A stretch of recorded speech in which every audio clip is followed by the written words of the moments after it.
ಬಹಳಷ್ಟು ಗೊಂದಲ ಬಹಳಷ್ಟು ವಿರೋಧದ ನಡುವೆ ಇವತ್ತಿನಿಂದ ಜಾತಿ ಗಣತಿ ಸಮೀಕ್ಷೆ ಶುರುವಾಗಿದೆ. ಇದೇ ವಿಚಾರಕ್ಕೆ ಸಂಬಂಧಪಟ್ಟಂತೆ ಸಿದ್ದರಾಮಯ್ಯ ತಮ್ಮ ಬಂಡತನ ಮುಂದುವರಿಸಿದ್ದಾರೆ. ಅವರು ತಮ್ಮ ಬಂಡತನ ಏನಿದೆ ಅದನ್ನು ಮುಂದುವರಿಸಿದ್ದಾರೆ ಅನ್ನುವಂಥ ವಿಚಾರ ಗೊತ್ತಾಗ್ತಾ ಇದೆ. ಒತ್ತಡ ಹೇರಿ ಹೈಕಮಾಂಡ್ ಸಮೀಕ್ಷೆಯನ್ನ ಮಾಡಿಸ್ತಾ ಇದೆ. ನೋಡಿ, ಒಂದಷ್ಟು ಗೊಂದಲಗಳಿದೆ, ವ್ಯಾಪಕವಾದಂಥ ವಿರೋಧ ಇದೆ. ಇದೆಲ್ಲದರ ನಡುವೆ ಸಿದ್ದರಾಮಯ್ಯ ತಮ್ಮ ಬಂಡತನವನ್ನು ಮುಂದುವರಿಸಿದ್ದಾರೆ. ಒತ್ತಡ ಹೇರಿ ಹೈಕಮಾಂಡ್ ಸಮೀಕ್ಷೆ ಮಾಡಿಸ್ತಾ ಇದೆ.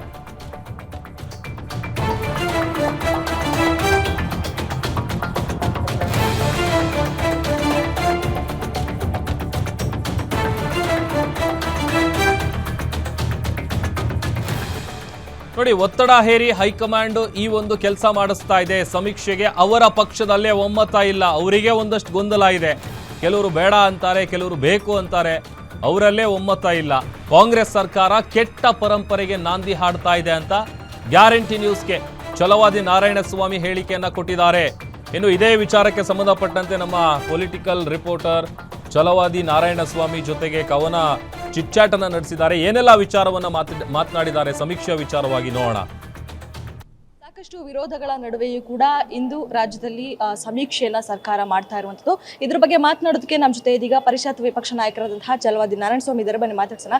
ಸರ್, ಈ ಒಂದು ಏನು ಜಾತಿ ಸಮೀಕ್ಷೆಯನ್ನ ಇವತ್ತು ಮಾಡ್ತಾ ಇದ್ದಾರೋ ಈ ಒಂದು ವಿಚಾರಕ್ಕೆ ಸಾಕಷ್ಟು ವಿರೋಧ ವ್ಯಕ್ತವಾಗ್ತಾ ಇದೆ.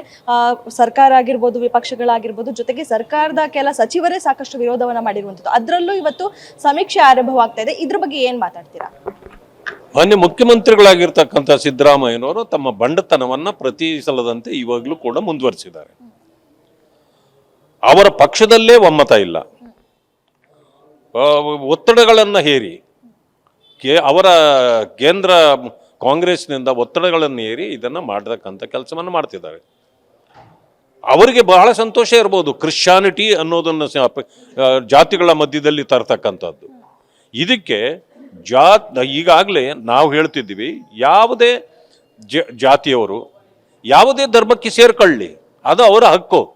ಆದರೆ ಪ್ರತಿ ಜಾತಿಗೂ ಒಂದು ಕ್ರಿಶ್ಚಿಯನ್ ಅಂತಕ್ಕಂಥ ಪದವನ್ನು ಸೇರಿಸ್ತಕ್ಕಂಥದ್ದು ಇದು ಸರಿಯಾದ ಕ್ರಮವೇ ಅಲ್ಲ.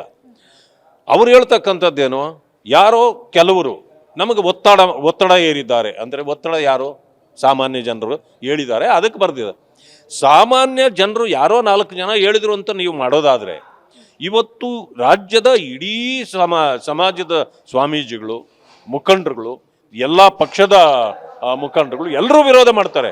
ಇವರ ವಿರೋಧಕ್ಕಿಂತ ದೊಡ್ಡವರ ಅವರು ಅಂದರೆ ಕಾಂಗ್ರೆಸ್ಗೆನೆ ಇದನ್ನು ಮಾಡಬೇಕು ಅಂತಕ್ಕಂಥ ಹುನ್ನಾರ ಇದೆ.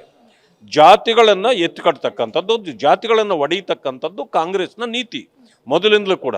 ಇದು ವೋಟ್ ಬ್ಯಾಂಕ್ಗಾಗಿ ಹಿಂದೂಗಳನ್ನು ಒಡೆಯತಕ್ಕಂಥ ಕೆಲಸವನ್ನು ಮಾಡ್ತಾವ್ರೆ. ಅದಕ್ಕೂ ಮಿಗಿಲಾಗಿ ಈ ಸರ್ಕಾರವೇ ಹಿಂದೂ ವಿರೋಧಿ ಇದೆ, ಇದು ಎಲ್ಲರಿಗೂ ಗೊತ್ತಿರತಕ್ಕಂಥದ್ದು. ಆದರೆ ಇವರ ಅಧಿಕಾರ ಅವಧಿ ಬಹಳ ಕಡಿಮೆ, ಇನ್ನು ಕೇವಲ 1-2 ವರ್ಷ ಇರ್ತಾರೆ ಇವರು. ಅದಾದ ಮೇಲೆ ಬದಲಾವಣೆಗಳು ಬಹಳ ಬರುವಂಥದ್ದಿದೆ.